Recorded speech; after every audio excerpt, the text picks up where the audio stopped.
Albatros. Pierre de Marbeuf. Par Jean-Pierre Milovanov. Avec Jean Tortel et Maurice Levert.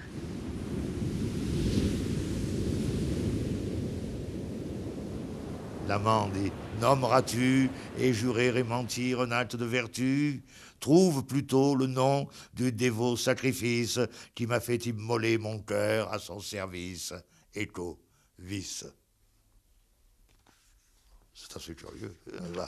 Et plus tard, « Que deviendra ma belle après que mon martyr m'aura fait possesseur de ce bien où j'aspire?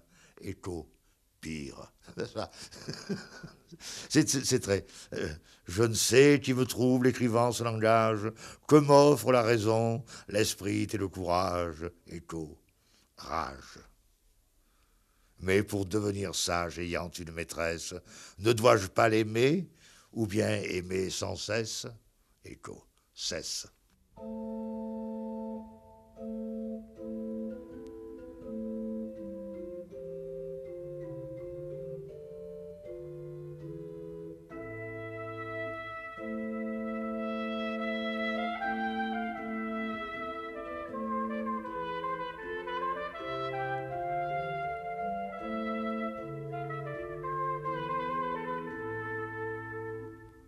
Cet automne de la Renaissance, cette arrière-saison de la Renaissance, Maurice Levert. est une des plus brillantes, une des plus glorieuses de la poésie française. Et c'est malheureusement une des plus mal connues. Il est très curieux de constater en effet que l'on passe presque directement à pieds joints, si j'ose dire, de la poésie du XVIe, que l'on connaît assez bien, la Pléiade, etc., à la poésie classique, n'est-ce pas, qui commence, disons, autour de 1660. Donc, plus d'un demi-siècle, un siècle presque, pendant lequel il ne se serait rien passé, ce qui est tout à fait étrange. En réalité, il y a une école, plusieurs écoles poétiques qui se situent, disons, entre 1590 et 1630, n'est-ce pas, en gros, et qui regroupent un très grand nombre de poètes. On en a recensé plus de 350. Hein, et tous ces noms-là sont tombés dans l'oubli, dans la nuit des temps, ce qui est extrêmement regrettable. Alors, heureusement, depuis une vingtaine d'années, il y a eu l'exhumation de ce que l'on appelle l'ère baroque. Tourmenté d'un amour qui me plaît et me blesse, blessé d'un désespoir que j'aime et qui me nuit, amant désespéré, la fureur m'a réduit au secours des sorciers contre une enchanteresse.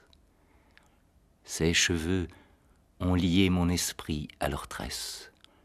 Ses beaux yeux m'ont charmé, sa bouche m'a séduit, son sein porte une fraise, et plus bas est un fruit qui me fait enrager dans la faim qui me presse. Venez à moi, démons, apportez avec vous vos herbes et votre art, afin qu'à mon courroux, ma main et mon amour puissent fournir des armes. Aimez-moi, Valiane, ou bien tant de tourments me feront contre vous aider d'enchantement, voyant que contre moi, vous vous servez de charme. Marbeuf, évidemment, fait partie du mouvement baroque, par l'esthétique de sa poésie, de ses thèmes poétiques. Mais il s'en sépare néanmoins par, je dirais, le côté traditionnel, profondément attaché à l'esprit de la Renaissance et à l'école de la Pléiade qui le distingue. Il n'y a peut-être pas de période, d'époque poétique en France comparable à celle qui va à peu près de 1560 à 1650. Jean Tortel. C'est effrayant. Maurice Levert parle de 350 poètes, oui, au moins. Ce qui fait que la plupart de ces gens, on ne sait pas ce qu'ils sont. pas plus qu'on ne sait qui était l'auteur de la chanson de Roland, enfin, ou bien en plus, n'est-ce pas? On les connaît comme ça, ce sont des noms, Christophe de Gamon, Louise de Nuisement, enfin, etc., Mage de Fiemfelin, on ne sait pas, on ne sait pas. Et de Marbeuf, pour en revenir à lui, nous avons une biographie en pointillé, mais nous n'avons aucune lettre, nous n'avons aucune confidence, nous n'avons aucun portrait, nous n'avons rien. Nous avons des renseignements très morcelés qui ne nous permettent pas, disons, de tracer une espèce de ligne continue du début à la fin. Nous avons certaines périodes de sa vie que nous connaissons et d'autres que nous ignorons totalement. Si bien que vouloir reconstituer son existence revient, si vous voulez, à reconstituer un puzzle ou une mosaïque, si vous préférez, en sachant très bien qu'il nous manque beaucoup de pièces. Hein. Alors, Marbeuf est né en 1596. C'est un poète normand. Il est né dans un petit bourg de Normandie, à Sahur. C'était d'ailleurs le domaine qui appartenait à sa famille. Il est donc né dans cette petite bourgade en 1596, d'une famille de petite noblesse, pas de noblesse très ancienne, car on sait que son grand-père, Pierre de Marbeuf, avait été anobli en 1581 par Henri III pour ses loyaux services. Et sur ses premières années, on ne sait pas grand-chose, sinon qu'il a passé son enfance auprès de ses parents dans cette demeure familiale, et cette enfance devait ressembler à toute celle d'un hobereau normand de la même époque, c'est-à-dire qu'elle se partageait entre les leçons de son précepteur, des jeux au bord du fleuve, des petits travaux des champs, des visites aux fermiers du père, des exercices de piété, enfin, cette existence paisible et, disons, sans histoire. Dans une famille qui paraît unie, le jeune garçon, et ça nous le savons par certains de ses poèmes, vit entouré de ses parents, de sa sœur et d'une tante notamment, qui jouera un rôle important. Car il lui consacrera après sa mort un de ses plus beaux poèmes, très émouvant, et où il la considère un peu comme sa mère. Non, j'ai tort. Son trépas me fut si fort sensible que trop de sentiments me rendit insensible. Puisque, malgré mes vœux, je perdis mon espoir en perdant une tante qui fut, étant vivante, plus que mère à ses fils et mère à ses neveux. Nous portions même nom dans une même ville. Je l'appelais le cœur du corps d'une famille. Et tant de différents qui, du jour de sa mort, ont commencé de naître, nous ont bien fait connaître qu'on trouve peu d'amis et beaucoup de parents. Destin, j'ai trop senti l'effet de votre envie quand vous m'avez privé d'une si douce vie. Mais malgré vous, pervers, si mon nom est écrit au temple de mémoire de la main de la gloire, son nom, en même lieu, sera mis dans mes vers.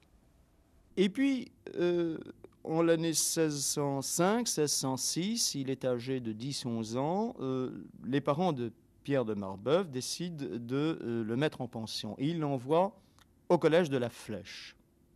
Alors, il faudrait quand même dire, si vous voulez bien, deux mots de ce fameux collège de la Flèche qui est devenu, comme vous savez, le Prytanée de la Flèche, une école militaire. Cette école venait d'être fondée. Elle avait été fondée en 1604 par des jésuites. Et c'était Henri IV lui-même qui avait attribué à la Compagnie de Jésus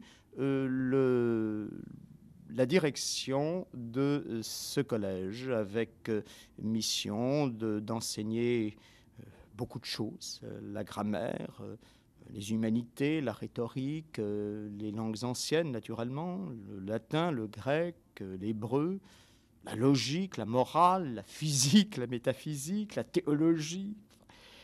Et dès son ouverture, ce collège a connu un immense succès, puisqu'on comptait déjà 19 chaires et près de 1200 élèves recrutés dans la plus fine noblesse de France. Et alors, il régnait à la Flèche un climat de grande modernité. On n'y craignait pas les idées novatrices et on allait même jusqu'à commenter les dernières découvertes de Galilée, ce qui était une audace, n'est-ce pas, pour un collège à cette époque-là. Il faut bien dire d'ailleurs que l'enseignement des jésuites de ce début du XVIIe est un enseignement moderniste, novateur.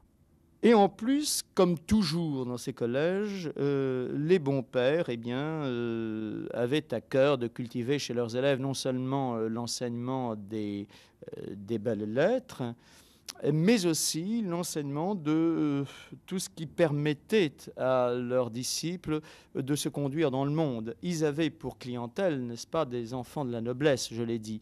Il fallait donc leur apprendre également, ou du moins leur donner le goût de la poésie, du théâtre, de la musique, voire de la danse, c'est-à-dire de tous les arts de divertissement, sans pour autant négliger les nourritures de l'âme, bien entendu.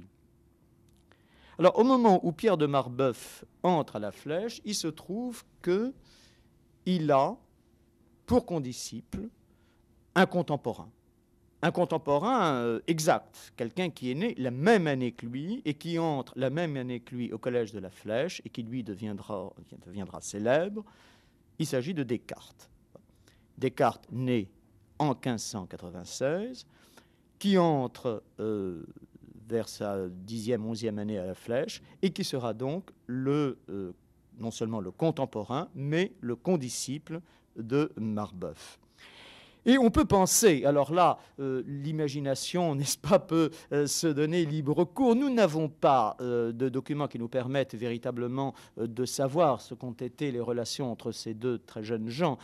Néanmoins, on peut penser qu'ils ont dû avoir entre eux beaucoup d'affinités, notamment pour la poésie.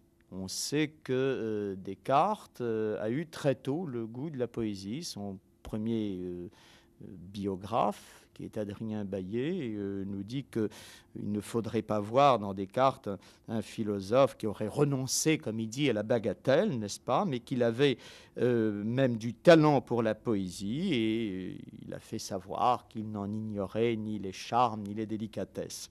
Alors on devine aisément que ces deux jeunes gens, tous deux épris de poésie, composant eux-mêmes des poèmes, ont dû avoir des entretiens passionnés sur les poètes que l'on enseignait dans les classes, n'est-ce pas? Et je pense qu'ils ont dû également faire partie de ces petites académies qui existaient traditionnellement dans les collèges de jésuites et qui regroupaient les élèves en fonction de leur discipline, n'est-ce pas? Il y avait une petite académie de grammairiens, il y avait une petite académie d'humanistes, de philosophes, etc. Et je pense qu'ils ont dû participer à des petites académies poétiques où l'on écrivait des vers, où l'on rivalisait en matière de poésie. Et il existait également à la Flèche une autre petite académie qui était placée sous l'invocation de la Vierge. Et je pense que Marbeuf a dû y adhérer car toute sa vie durant, on le voit porter une très fervente dévotion à l'Immaculée Conception. Bon, je ne sais pas si Descartes en a fait partie, et je ne voudrais pas m'avancer. Marbeuf, dans sa jeunesse, est tout à fait influencé par l'esprit jésuite. Très chrétien baroque, très chrétien fleuri. Et fleuri, je le dis volontairement, puisque ces poèmes adressés à la Vierge s'appellent l'Amarante, s'appellent l'Iris, etc. N'est-ce pas? La Vierge est la fleur éternelle, celle, comme il dit dans l'Amarante, n'est-ce pas, l'unique fleur que le temps n'endommage.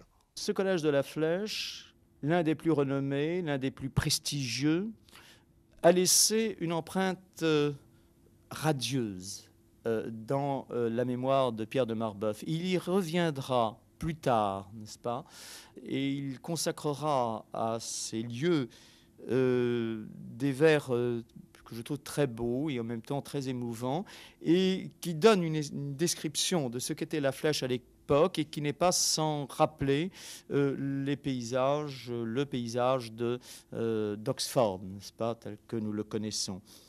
Parmi les nouveaux bâtiments, on y voit des restes antiques que des toits jusqu'au fondement nous devons tenir pour reliques. Bâtiments qui charment mes yeux, petits ruisseaux, vignes fécondes, beaux jardins, parcs délicieux, grands arbres qui nous défendaient de la chaleur par vos ombrages, beaux promenoirs qui nous rendaient si plaisants, ces petits bocages, ces berceaux couverts de jardins, ces parterres, ces palissades.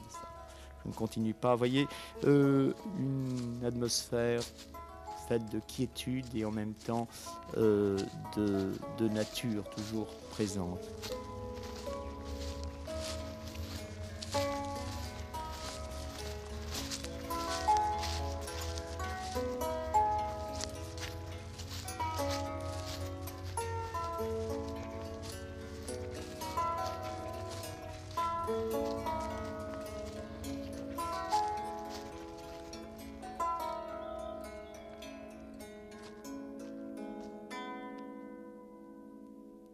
Marbeuf sort du collège des jésuites, n'est-ce pas?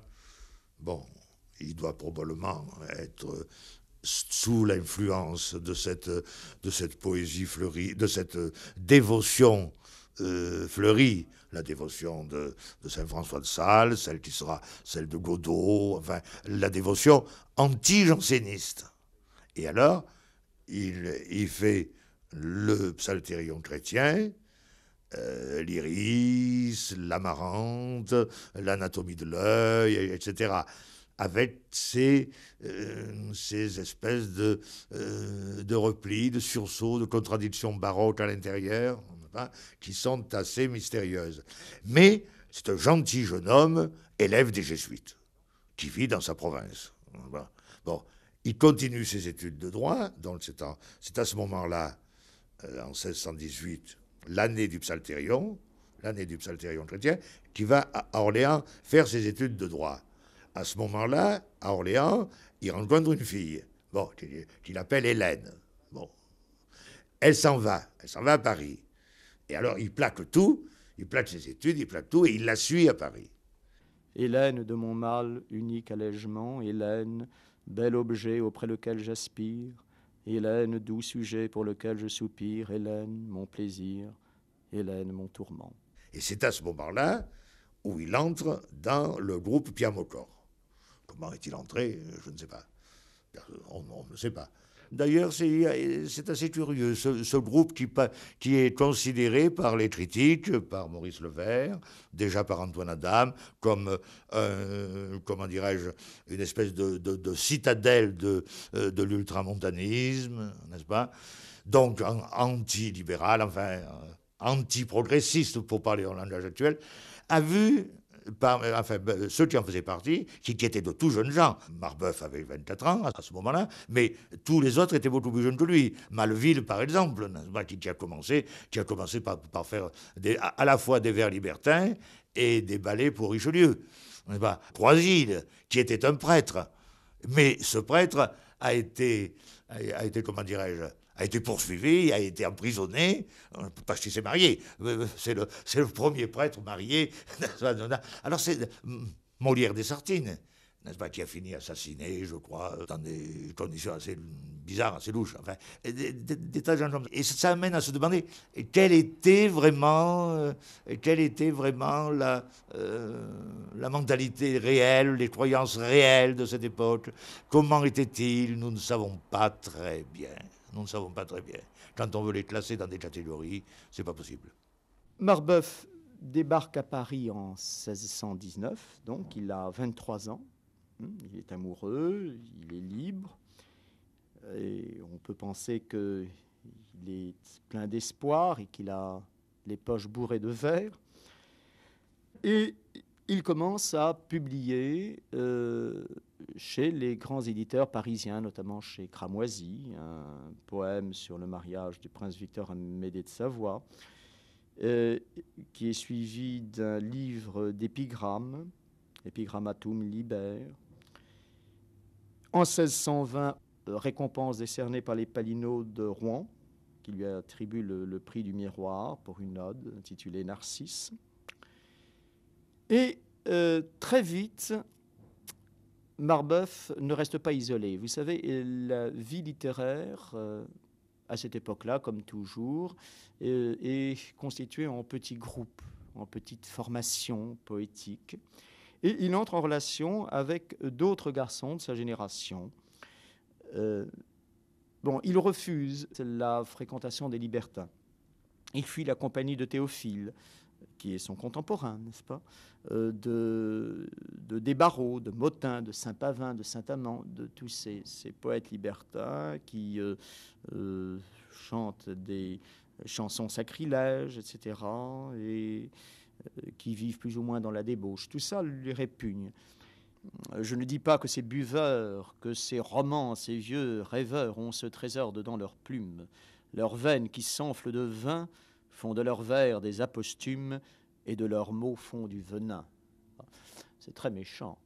C'est très méchant et ça rappelle un petit peu les vitupérations du père Garas, n'est-ce pas, qui du haut de la chair traitait les libertins de moucherons de taverne, n'est-ce pas? C'est un petit peu le même esprit. Le groupe Piamocor, qui était à la fois un groupe assez ultramontain au point de vue philosophie, n'est-ce pas, ennemi des libertins, très ennemi des poètes de cabaret, des choses comme ça, ignorant ou très étranger à Malherbe, mais en même temps extrêmement exigeant sur les questions d'écriture, comme nous disons maintenant, n'est-ce pas? Et ce jeune homme, Marbeuf, qui en 1618 s'affirmait ronsardien, absolument total, deviendra, très peu de temps après, usera de la strophe de Malherbe, etc. Il y a là, dans les années 1618-1619, une rupture qui, je crois, est assez intéressante. D'ailleurs, voilà ce qu'il dit de Ronsard au moment du Psalterion chrétien, en 1618. Amphion, disent les poètes, par les doux charmes de sa lyre, anima les rochers. Orphée attira les forêts, et Arion accoisa les ondes courroucées. Ronsard, plus harmonieux qu'Amphion, et plus mélodieux qu'Arion, a, par le son des agréables accords de sa voix, extasié les hommes, ravissant, comme un Hercule français, les cœurs les plus barbares par les oreilles. Toutefois, je l'admirerais davantage encore que je l'avoue pour le prince des poètes, s'il n'eût abattardi ses conceptions divines par des amours folâtres, et d'autant plus que je tâche d'imiter sa poésie, d'autant plus je désire délaisser cette folie. Et réformant les opinions fantastiques et erronées de ceux qui croient que sans la fontaine de l'amour, les ruisseaux des 9 heures se tariraient, je veux consacrer ma plume aux choses saintes. Car de marier le chaste Apollon et l'impudique Vénus, ce serait faire tort aux lauriers, qui ne doivent être hantés avec les myrtes. Alors, c'est très curieux, parce que ce psalterion chrétien est suivi immédiatement d'une série de textes extrêmement amoureux, et parfois même très érotiques. On sent qu'il y a, à un moment donné, une espèce de rupture, une espèce de... comment dirais-je, enfin... Il change. Il change. Il devient en quelque sorte antinomique à lui-même. Et, en regardant un petit peu ses poèmes, on se demande si cette antinomie n'était pas latente en lui dès le début. Autrement dit, si son passage au collège de la Flèche, ces jésuites... D'ailleurs, il faut se garder de prendre les jésuites à cette époque pour un clan réactionnaire, etc. Au collège de la Flèche, on étudiait Galilée, en 1600 et quelques, c'était pas mal. Mais dans le psalterion chrétien lui-même, il y a des poèmes assez étonnants. Par exemple, l'anatomie de l'œil, il vient après l'Amarante. L'Amarante, c'est le poème de la fleur éternelle.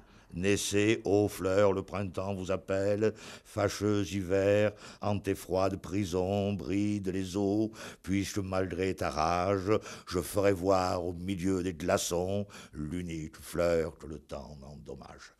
Ça, c'est l'Amarante, qui deviendra plus tard la menthe. L'Amarante deviendra la menthe. Et alors, le poème L'anatomie de l'œil, qu'il intitule Stances sur le même sujet de la conception, c'est-à-dire de la conception de la Vierge, n'est-ce pas, est quelque chose, il me semble-t-il, d'absolument nouveau, en ce sens que, pendant tout le XVIe siècle, les poètes avaient fait des blasons du corps. Sèvres en a fait plusieurs, le blason de la larme, le blason des seins, le blason, etc., n'est-ce pas, qui étaient des espèces d'allégories, qui étaient des espèces de, comment dirais-je, d'arriver à la connaissance spirituelle par l'intermédiaire du corps. Tandis que l'anatomie de l'œil, c'est quelque chose, une description purement objective, purement physique, purement physiologique.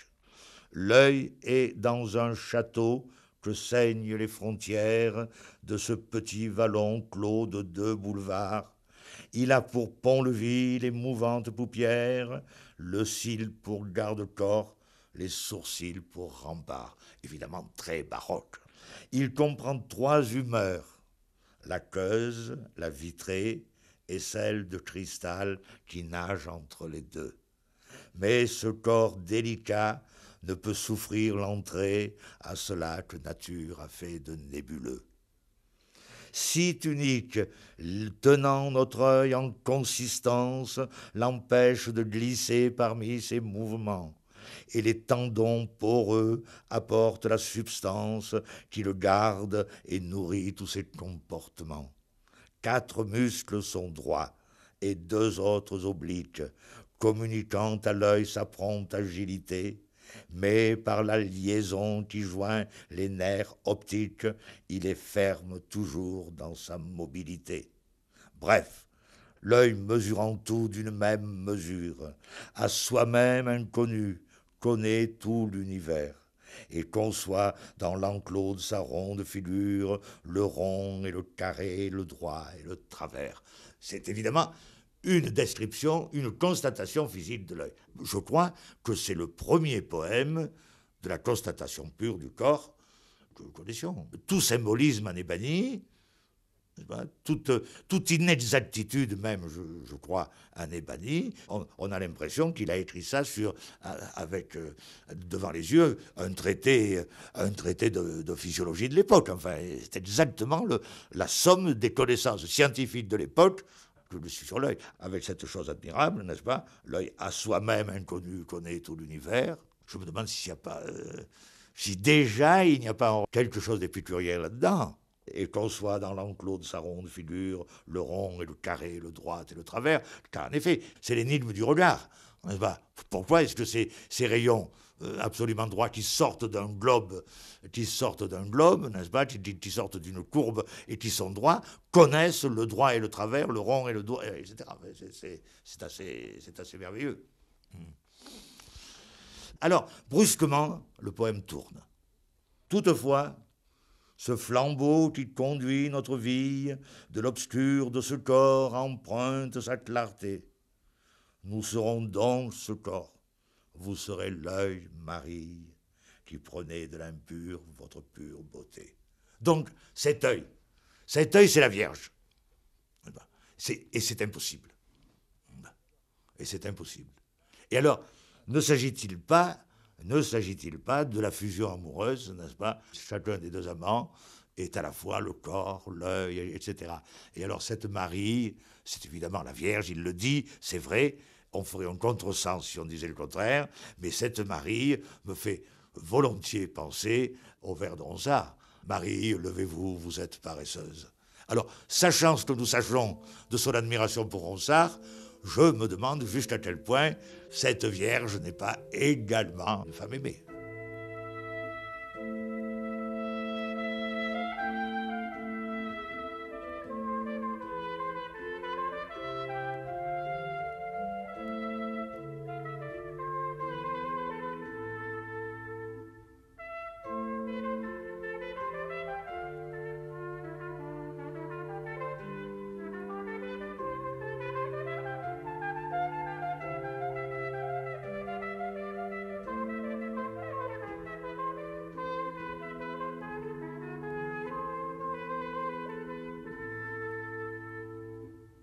Hélène était belle, paraît-il, enfin c'est lui qui nous le dit, et, elle n'était point cruelle, et ils allaient se marier, n'est-ce pas, lorsqu'un obstacle que nous ignorons vint s'opposer à leur dessein. Alors on peut penser que ce sont les parents de la jeune fille qui ne voulurent pas de cette alliance, peut-être parce que Marbeuf n'avait pas une situation bien assise, qu'il était bien jeune, que ce mariage leur paraissait un peu prématuré. Enfin bref, Marbeuf se repentira plus tard d'avoir manqué d'audace, n'est-ce pas. Il dira que n'étais-je un Paris pour ravir cette Hélène. Eh oui, Marbeuf n'était pas un Paris, il n'avait pas l'âme d'un héros, et son aventure n'avait duré qu'un an, et on peut penser qu'il ne mit pas très longtemps à se consoler si on considère les autres prénoms féminins qui vont venir succéder à celui d'Hélène, car nous avons une certaine Jeanne, n'est-ce pas, qui semble avoir accroché son cœur, et il y a ensuite une Madeleine, et puis Valiane, Sylvie, Anne, Gabrielle, Phyllis, à laquelle il dédie le miracle d'amour, n'est-ce pas, qui a donné le titre au recueil publié par Obsidian. Phyllis, à laquelle il adresse 7 sonnets, puis une certaine Amarante, qu'il qualifie de princesse, et à laquelle il dédie son chant royal. On n'a pas beaucoup de renseignements sur ces femmes qui traversent sa vie. On dit qu'Amarante appartenait à la maison de Lorraine, qu'il l'aurait connue au cours d'un séjour qu'il fit dans ce duché vers 1620-1625, mais là encore, rien de sûr. Enfin, si Marbeuf n'est pas un Paris, si ce n'est pas un héros, il sait en tout cas attirer la faveur des nymphes. Et la liste que je viens de donner n'est certainement pas exhaustive, à moins qu'il ne s'agisse évidemment d'inventions de poètes et que ces femmes soient beaucoup plus imaginaires que réelles. En tout cas, ce qu'il y a de frappant, c'est que il cherche, et là encore, l'imitation de Ronsard est très sensible, il cherche dans ses prénoms, dans ses figures, l'inspiration, l'étincelle qui va immédiatement produire chez lui cette alchimie poétique profonde et personnelle. Ce ne sont pas seulement des thèmes d'inspiration, n'est-ce pas? Mais là, je crois que avec ces poèmes amoureux, on touche à quelque chose qui est comme la substance même de l'œuvre, et ce lieu où se cristallise d'une certaine façon la vérité du poète. Hein. C'est là qu'il accède peut-être au meilleur de son art, et il y a par exemple pour le cycle d'Amarante, n'est-ce pas, dont je parlais un instant, un blason du corps féminin qui est admirable. Hein, la beauté d'Amarante, les cheveux d'Amarante, les yeux d'Amarante, les oreilles d'Amarante, etc. Et on passe en revue tout le corps de cette Amarante, et tout cela dans un ensemble parfaitement homogène. C'est merveilleux, attendez. 72, 71, oui.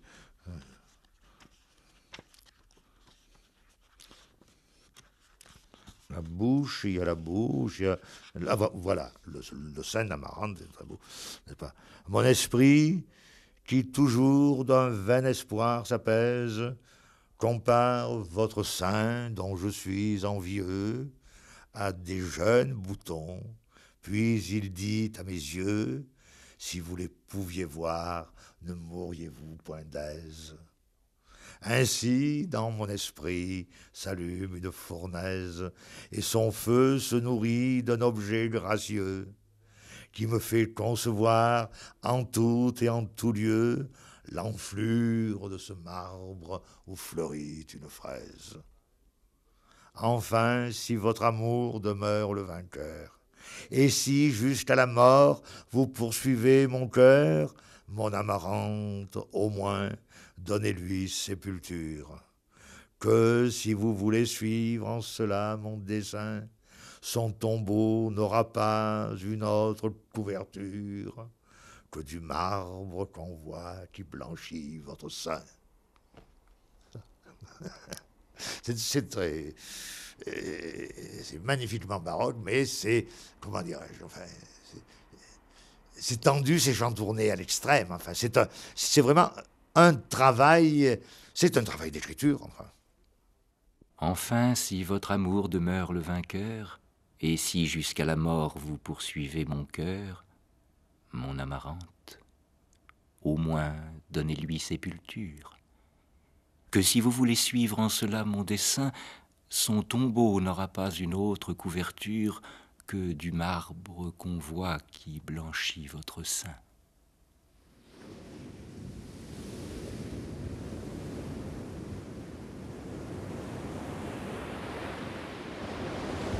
Je crois qu'on ne peut pas, comment dirais-je, on ne peut pas éviter de replacer Marbeuf dans son époque. Jean Tortel. Et je le fais d'autant plus volontiers qu'au moment où j'ai fait mon préclassicisme, n'est-ce pas, où j'avais vu dans les anthologies 2 ou 3 sonnets de Marbeuf qui m'avaient particulièrement frappé et que j'ai recueilli comme exemple, et j'ignorais totalement sa biographie.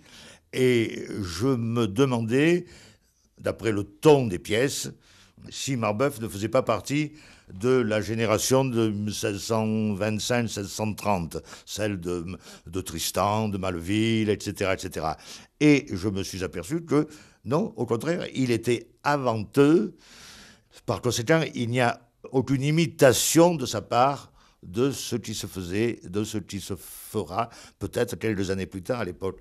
Marbeuf, normand comme nous le savons maintenant, n'est-ce pas, né en 1596 et à Pont-de-l'Arche, en Normandie. Marbeuf, qui a fait ses études au Collège de la Flèche, et il était condisciple de Descartes, puisqu'ils avaient ils avaient exactement le même âge, n'est-ce pas, nés en 1596 tous les deux.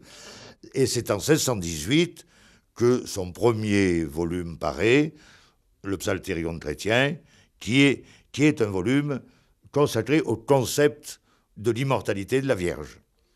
Mais alors, il se passe quelque chose dans sa vie d'abord.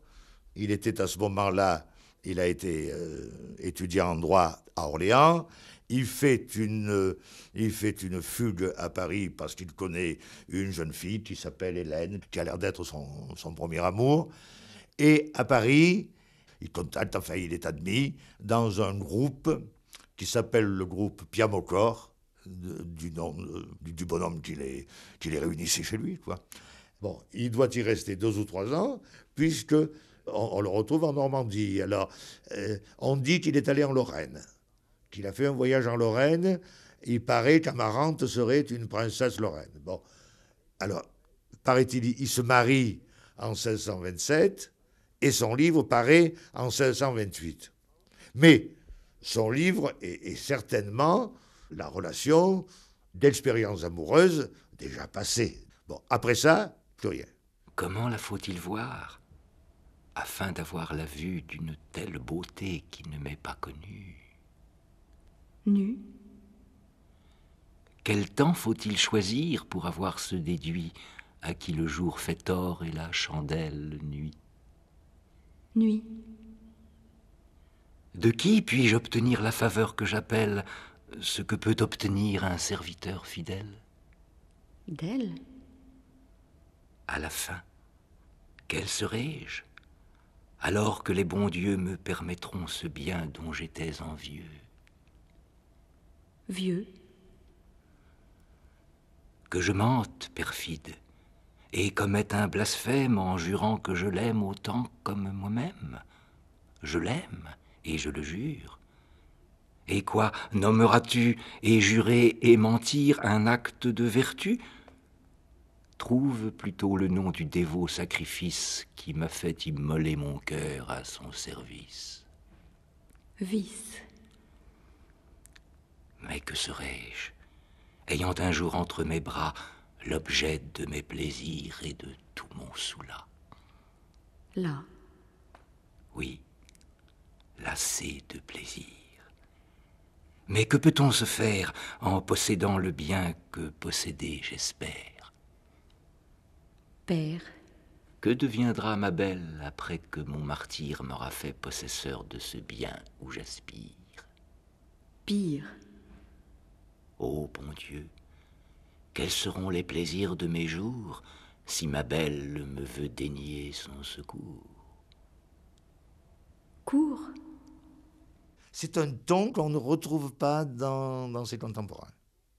Là, je ne vois pas même parmi les poèmes les plus libérés de Théophile ou de Tristan, n'est-ce pas, je ne vois pas ce ton à la fois de rage, de raillerie, de désir, je ne sais pas. Vous voyez, même dans ces poèmes, le thème du rêve, par exemple, du rêve devenant, enfin, le rêve érotique, n'est-ce pas? Eh bien, il est peut-être plus violent dans Marbeuf que dans un autre, n'est-ce pas? Attendez, cet hiver en dormant, je songe que ma flore... Bon, ça, Théophile le dit, Tristan le dit, au moins je songeais que je vous ai baisé, comme dit Théophile, n'est-ce pas? Bon, cet hiver en dormant, je songe que ma flore, voulant récompenser mes peines et mes pleurs, me caresse, me baise et me promet encore de me garder le fruit de ses premières fleurs. Ainsi, durant la nuit se lève bonne aurore, afin de m'assurer que les destins meilleurs dans cette vision mettaient un ellébore qui, purgeant mon esprit, guérissait mes douleurs, mais, tandis que ma main à l'arrêter s'emploie, ce corps subtil s'écoule, et moi, dans cet effort, je m'éveille en criant aux causes de ma joie. Ou c'est la masturbation, ou c'est rien. C'est très étonnant. Sommeil, l'on vous a cru le frère de la mort, mais puisque vos faveurs m'ont fait baiser Sylvie, je vous crois bien plutôt le père de ma vie. Pensons à l'équivoque du mot baiser au XVIIe siècle, qui n'avait pas nécessairement le sens obscène que nous lui donnons aujourd'hui, n'est-ce pas? Baiser, c'était embrasser. Oh. Mais c'était les deux. Mais justement, c'était les deux. C'était les deux. Puisque vos faveurs m'ont fait baiser Sylvie, on ne sait pas. Des roses et des lys, filles et sœurs jumelles, qui sous un lait caillé doucement trembloté, jouent où l'amour joue en toute privauté et bâtit aux souris des demeures nouvelles. Lorsque vous rougissez, que vos roses sont belles. Quand l'épine d'honneur veut armer vos beautés, le satin de vos lys montrant vos chastetés donne aux amants la peur et l'amour aux rebelles. Petit creux, magasin et d'amour et d'appât, la petite rondeur que vous avez en bas fait que je vous compare aux pommes d'Atalante. S'il faut pour ce beau fruit mourir ou bien courir, ma course est inégale. Il me faut donc mourir si vous ne me donnez vos pommes amarantes. Ce sont les thèmes de l'époque. Même la chevelure est toujours le lien doré, les lys et les roses, etc. Tout est d'époque. Mais je crois qu'une des caractéristiques de Marbeuf, en plus de cette espèce de poème constatation, n'est-ce pas, que peut-être il invente dans l'anatomie de l'œil, c'est l'importance accordée au langage. C'est, je crois, l'influence directe du groupe qu'il a fréquenté à Paris, du groupe Pierre Maucor, qui étaient des exigeants, qui étaient plus exigeants que Malherbe, qui étaient des formalistes, dirons-nous maintenant. Marbeuf parle ainsi. Lecteur, ne vous étonnez pas si la rime sert de compas aux ouvrages que je compose. Ce sont des mystères couverts. Lorsque, pour bien parler en prose, je m'exerce à faire des vers. Celui qui court sur les montagnes peut se promener aux campagnes, et qui danse sur le rocher où Phébus fait sa résidence ne doit pas craindre de marcher par les plaines de l'éloquence. Celui qui serre le discours, qui les ajuste et les fait courts, c'est la façon de les étendre. Qui sait la musique et les lois serait-il obligé d'apprendre l'usage commun de la voix? Et il ajoute, ô le céleste bénéfice que la nature et l'artifice, sans l'éclat de la vanité, élever des pompes superbes et maintenir la gravité juste parmi les simples herbes, avec une plume et des vers, porter un empire à l'envers et parcourir toute la terre, trouver 1 million de noms, dépeindre le bruit du tonnerre et le tonnerre des canons. C'est la toute-puissance du langage concerté, du langage organisé. La prose n'est jamais que... Bon, c'est pas la peine.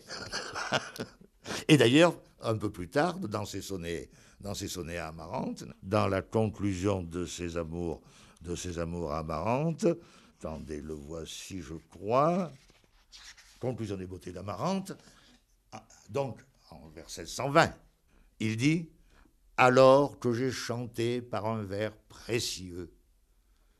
C'est très important, je crois ça, parce que ce qu'on appelle la préciosité, le vers précieux, d'après les érudits actuels, d'après Antoine Adam, c'est à partir de 1650-1654. Nous sommes en 1620 au plus tard, n'est-ce pas? Son vers est un vers précieux. Donc, par conséquent, que signifie-t-il?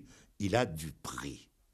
Un vers qui a de la valeur en tant que vers. Alors que j'ai chanté par un vers précieux cette divine bouche où Python se repose, que j'ai doré les fers où mon arme est enclose, tous les thèmes de l'époque bien sûr, n'est-ce pas? Et qu'après j'ai fait luire un soleil dans ses yeux, j'ai fait flotter Pactole avec ses cheveux, j'ai fait rire la perle et soupirer la rose, mon pinceau poursuivait, mais ma muse s'oppose aux traits les plus hardis des attraits amoureux. Trait à trait, vous voyez, perpétuellement. Je voulais peindre à nu les beautés que dérobe à mes yeux envieux le voile de sa robe. Mais là, des déités et le saint Panthéon. Aux téméraires yeux, là, l'amour met des bornes et menace cruelle du supplice des cornes, tous ceux qui commettront le péché d'Actéon. Et je crois que l'essentiel de Marbeuf, ce qu'on peut avant tout retenir de lui, c'est cette espèce d'exigence par rapport à son propre langage, c'est cette espèce d'hésitation d'avoir à parler, car il le dit sans cesse, je voudrais dire, mais je ne sais pas, je voudrais, voyons, j'en cite quelques-uns là, oui, ma plume ni mes vers ne peuvent plus couler. Ou bien ces vers sur le papier, décharger sa pensée, ma plume doucement contrainte, écrite ici. Je dis tout et pourtant je dis moins qu'il n'en faut.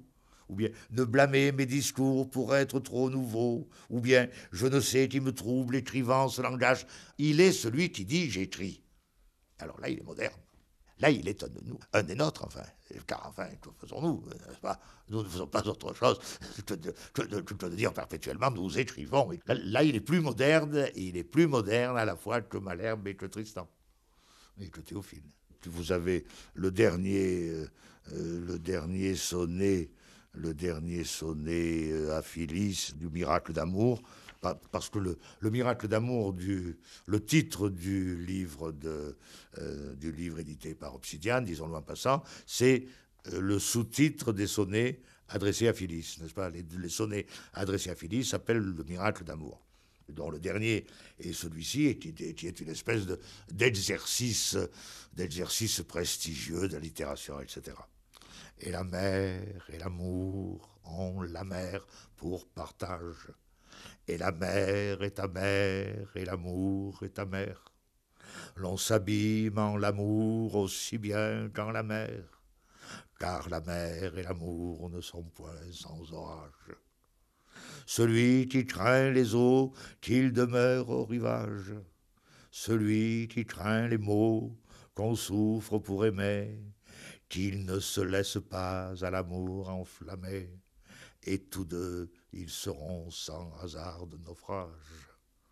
La mer de l'amour eut la mer pour berceau. Le feu sort de l'amour, sa mère sort de l'eau. Mais l'eau contre ce feu ne peut fournir des armes.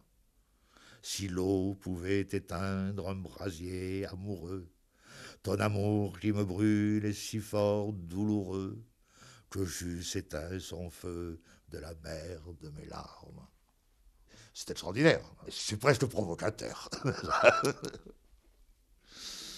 C'est la suite, si vous voulez, les grands rhétoriqueurs étaient de 1480, n'est-ce pas? C'est donc la suite de 200 ou 300 ans après, de ce qui a été, comment dirais-je, obnubilé, recouvert, inondé par l'humanisme de la Renaissance.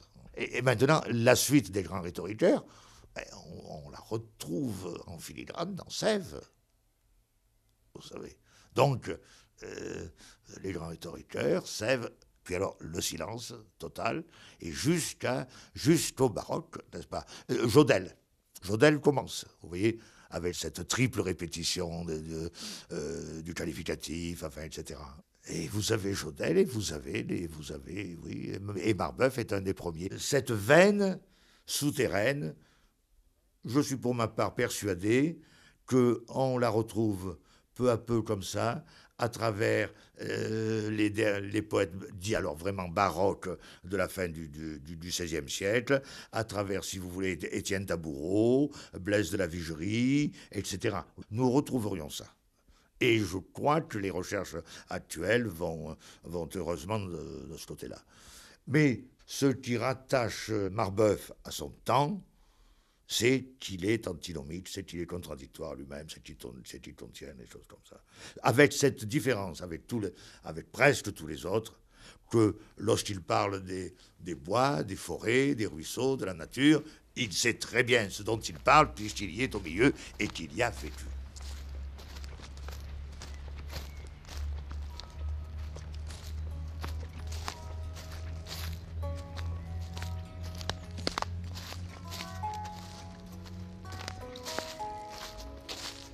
Et la mer et l'amour ont la mer pour partage.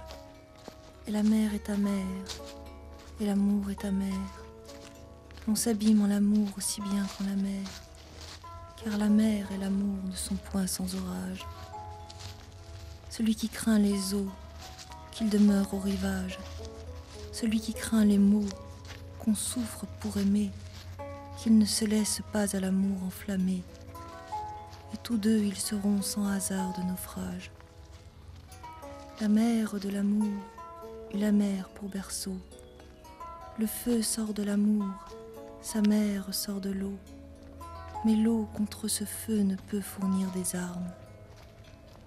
Si l'eau pouvait éteindre un brasier amoureux, ton amour qui me brûle est si fort douloureux que j'eusse éteint son feu de la mer de mes larmes.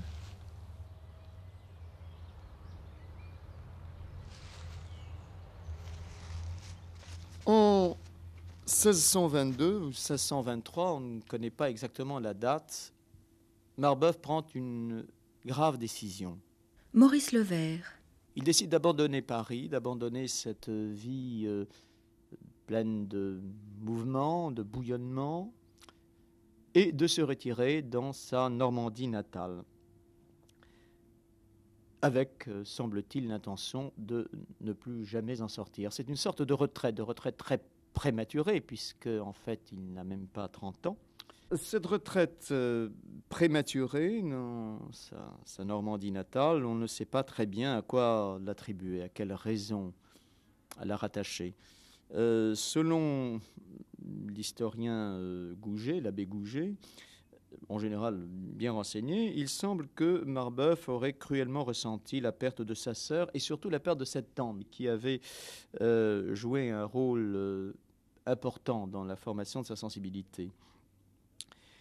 Et puis il y a, je crois, le dégoût du monde, le dégoût du monde littéraire, des groupes littéraires, des intrigues, des rivalités, un changement d'inclination, hein, et qui lui fait prendre ce parti extrême d'abandonner les plaisirs, les ambitions de la ville pour les forêts de son pays, les forêts solitaires.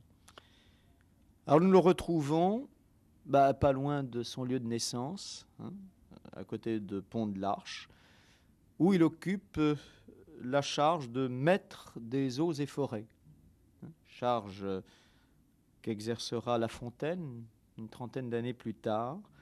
C'est une fonction qui, à vrai dire, lui laissait beaucoup de loisirs et qui lui permettait de cultiver les muses au milieu des prés et des bois.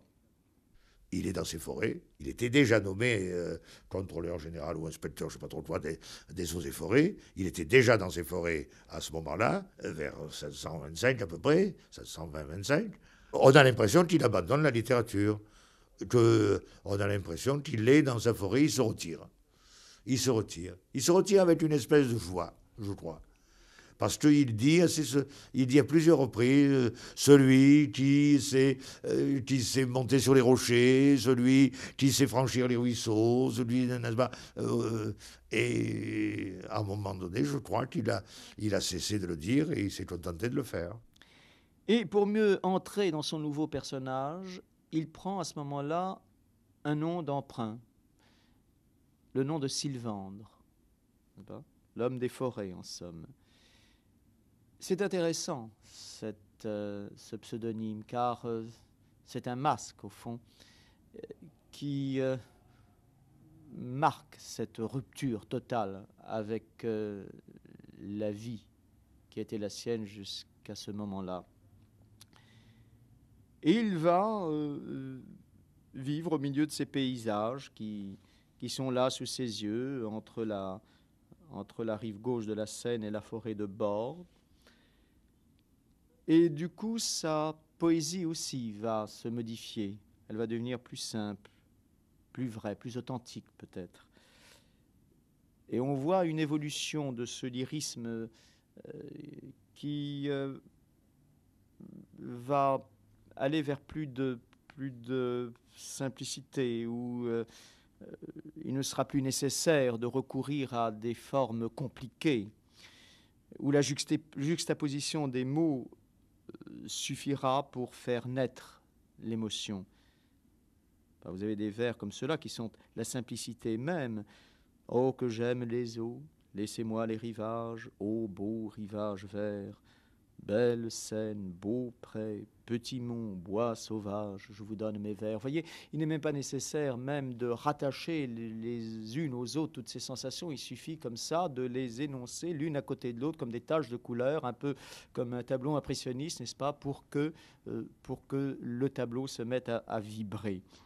Et Marbeuf, semble-t-il, ne bougera pratiquement plus de son pays de Pont de l'Arche. Il est chez lui. Il est chez lui, il est conservateur des eaux et forêts, quelque chose comme ça. Et là, il a vécu, certainement, il s'est marié en 1627, paraît-il, n'est-ce pas, en Normandie. Donc il était déjà revenu de Paris, il avait une trentaine d'années. Et il a vécu, son livre était publié, son livre de 1628. Donc par conséquent, il a vécu les 15, il est mort en 1645, il est mort, il a vécu les 17-18 dernières années de sa vie dans la forêt. D'ailleurs, il dit ce que je disais au bois, je le dis dans mes vers, c'est pareil. Maintenant, il faut également se méfier de ce fait que ce qu'on appelle l'amour de la nature, enfin, etc., chez les poètes de cette époque, chez les gens de cette époque, je crois profondément, n'était pas un poncif, était un désir profond, une nécessité absolue. Il n'y a qu'à lire les stances d'Atircis de Racan, qu'à lire l'Ode à Alcippe revient dans nos bois, enfin, etc., n'est-ce pas ? Ce n'était pas un poncif, chose qu'on a... Et je crois que là, il y a une veine naturelle, une veine le désir du plaisir naturel qui est fondamental, qui est chez tout le monde, n'est-ce pas, passe par une espèce de... quand Saint-Amand dit « Oh, que j'aime la solitude », n'est-ce pas, etc. Il ne dit pas, mais il dit la vérité, il dit sa vérité, Malherbe le dit, n'est-ce pas. Ils disent leur vérité, ces gens, n'est-ce pas, absolument. Agréable forêt, où j'ai comme en dépôt de mon cœur travaillé, consigné le repos, où mon esprit flottant a trouvé son rivage, que je t'aime, ô forêt, et que le bruit sauvage des arbres, de zéphyr et des oiseaux du bois, à mon oreille triste, est une douce voix. Arbres, zéphyrs, oiseaux, fidèles secrétaires du pénitent Sylvandre, en ces lieux solitaires, c'est vous seul qui savez mes soins et mes regrets. À vous seul, j'ai voulu découvrir mes secrets. Non, ce sont des regrets qu'il ne faut que je cache. Non, ce sont des secrets que je veux que l'on sache. Et pour ne les tenir davantage couverts, ce que j'ai dit au bois, je l'écris dans ces vers.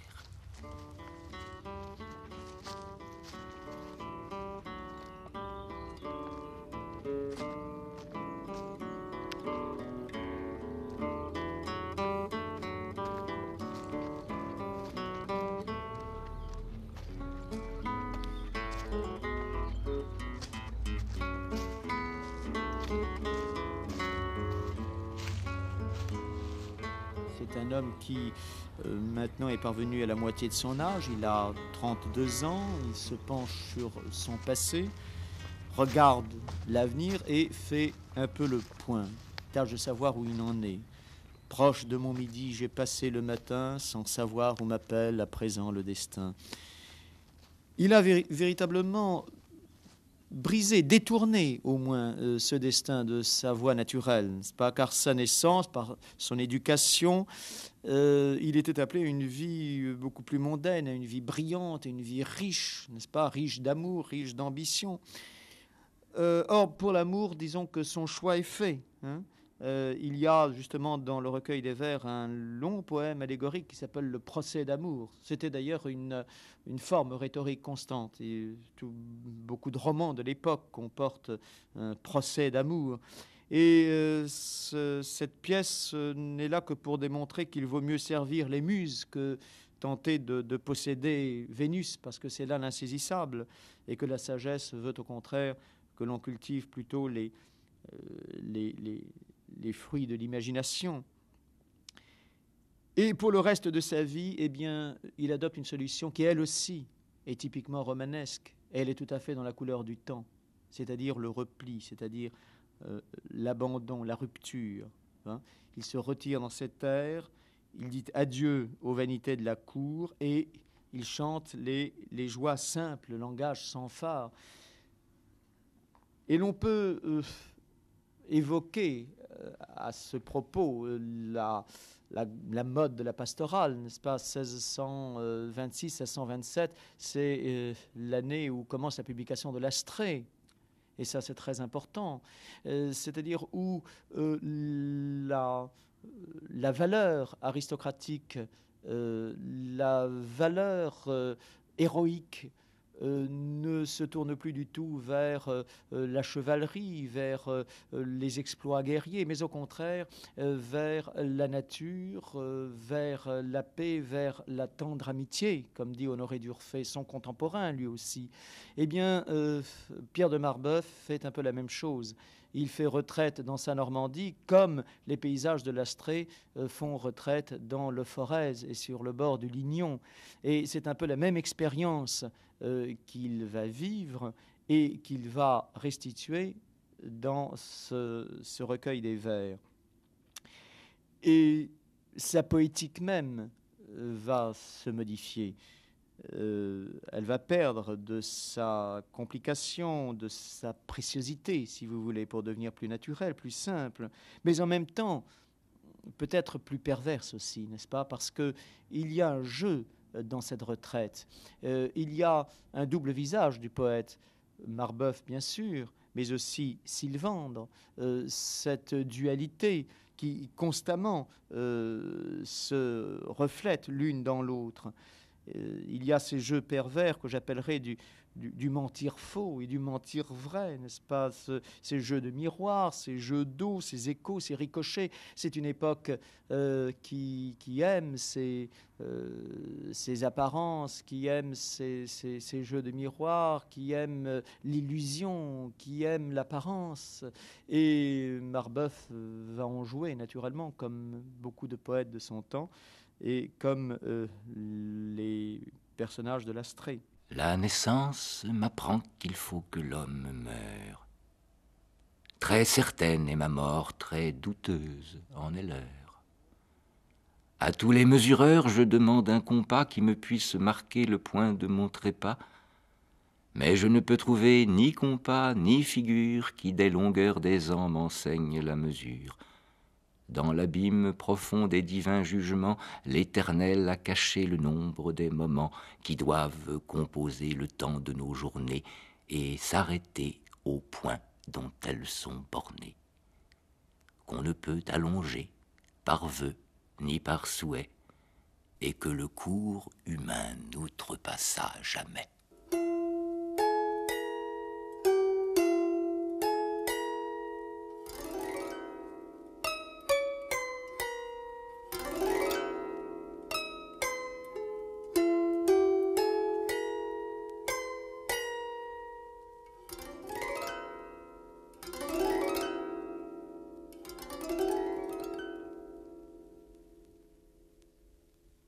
L'originalité n'est pas tellement dans les thèmes, parce que on retrouve à peu près les mêmes thèmes que chez Saint-Amand, chez Théophile, dans toute cette poésie baroque. On voit par exemple qu'il a chanté la solitude.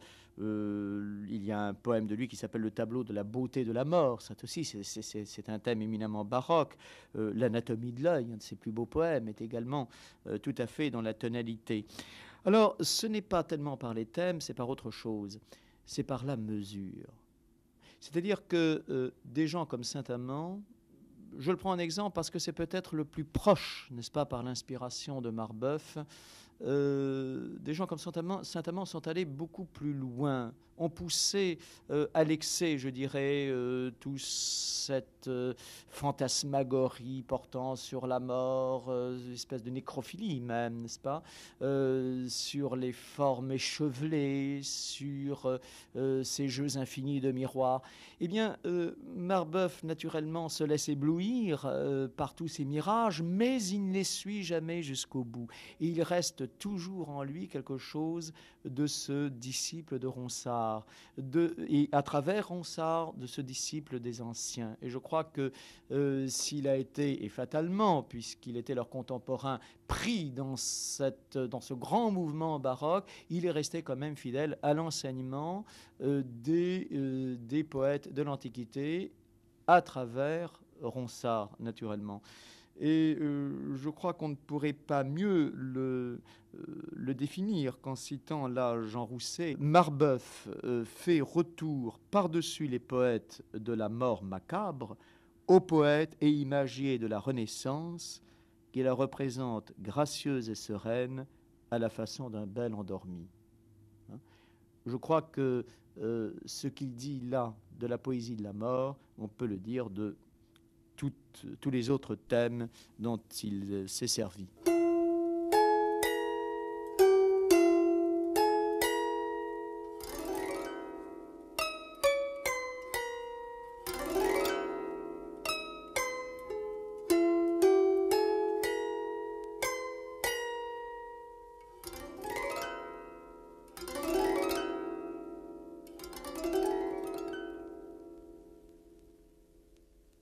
Ce que nous avons trop tendance à prendre pour une imagerie, c'est-à-dire les visions baroques, etc., de sépultures, de trépas, de funérailles, etc., n'est-ce pas? Et d'autre part, cette espèce de lucidité tranquille devant la mort, en disant c'est une loi, non pas un châtiment, eh bien je crois que c'était leur mentalité profonde, enfin leur être même, leur pulsion profonde. Il ne faut pas oublier que Malherbe, le législateur du Parnasse, l'inventeur de la tension, de la structure, de l'ode, etc., était malgré tout, lui aussi, et parce qu'il ne pouvait pas faire autrement, était un esprit baroque, était l'esprit du monde qui s'enfuit, qui va et vient, etc. Il y a une strophe, par exemple, n'est-ce pas? « Les aventures du monde vont d'un ordre mutuel, comme on voit au flux de l'onde un reflux perpétuel. L'aise et l'ennui de la vie ont leur course entresuivie aussi naturellement que le chaud et la froidure, et rien afin que tout dure ne dure éternellement. Et il est certain que les gens de cette époque, qui d'ailleurs mouraient jeunes, quand Racan pensait à faire la retraite, il avait 35 ou 40 ans, savaient qu'il mourrait, et il y avait à la fois l'espèce de vision ininterrompue, ce qu'ils appelaient les visions funèbres, les tombeaux, les cadavres, enfin, d'Aubigny en est plein dans le printemps, etc. Et aussi une grande certitude, une grande tranquillité, parce que c'était, comme dit Ménard, c'est une loi et non un châtiment. Le poème de Marbeuf, le tableau de la beauté de la mort, dit exactement la même chose, n'est-ce pas? Le tableau de la beauté de la mort, présenté par Hylas, seigneur de Mérite. Alors, qui était Hylas? C'était un ami, probablement, n'est-ce pas? Lequel ne pouvait goûter les félicités de la vie dans les appréhensions de la mort. Alors, voilà ce que lui dit le poète. La mort n'a rien d'affreux, elle est toute paisible. Ceux que la flèche atteint n'ont jamais rapporté qu'elle fût si terrible que la peur la dépeint. Et c'est la strophe de Malherbe. Regarde ce dormeur, c'est sa vivante image. Remarque chaque trait et vois que la beauté qu'on voit dans son visage est dedans ce portrait. Le sommeil et la mort, également aimables, ne sont point différents. La nature aurait tort d'avoir fait dissemblables deux si proches parents. Au repos du sommeil, la mort n'est point contraire, c'est la même douceur. Et lassé, te plains-tu, si recherchant le frère, tu rencontres la sœur. Que l'homme donc s'assure, ayant à sa pensée, chaque fois qu'il s'endort, que pour revivre encore, il fit la nuit passée un essai de la mort. Quiconque des mortels injustement murmure de la loi du trépas, il devait, recevant l'être de la nature, prier de n'être pas. Si l'âme dans le corps est dans son esclavage, avec quelle raison te plains-tu qu'on a fait pour l'ôter du servage des clés à sa prison? Tu te laisses à tort abuser à l'envie de l'immortalité. Penses-tu préserver le verre de ta vie de la fragilité? Si l'air par le défaut, si l'eau par l'abondance t'étouffe en un moment, vois-tu pas que tu vis dessous la dépendance du plus simple élément? C'est très beau, n'est-ce pas? C'est très beau. Et alors là, n'est-ce pas, nous retrouvons non seulement le ton malherbien, mais l'image malherbienne, n'est-ce pas? La grandeur qui distingue une maison royale de celle des Bouviers, loge la mort chez soi, qui, sans choisir, égale les sceptres au levier. Le pauvre en sa cabane, ou le chauve, le pauvre, sujet à ses lois. C'est exactement la même chose. Je crois que nous pouvons être à peu près assurés de leurs sentiments très complexes, très antinomiques devant la mort. Cette espèce d'assurance, en même temps, cette peur dont Théophile fait état.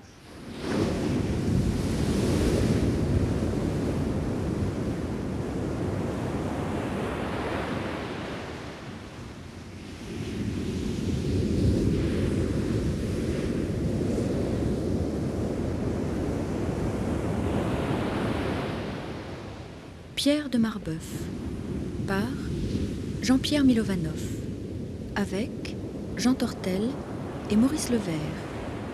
Texte dit par Jean Tortel, François Marié, Christine Brucher. Les poèmes de Pierre de Marbeuf sont édités aux éditions Obsidiane sous le titre Le miracle d'amour. Groupe de réalisation, Jean-Michel Gaudin, Jean-Paul Herbert, Michel Dumontier, Jacques Taroni. Albatros.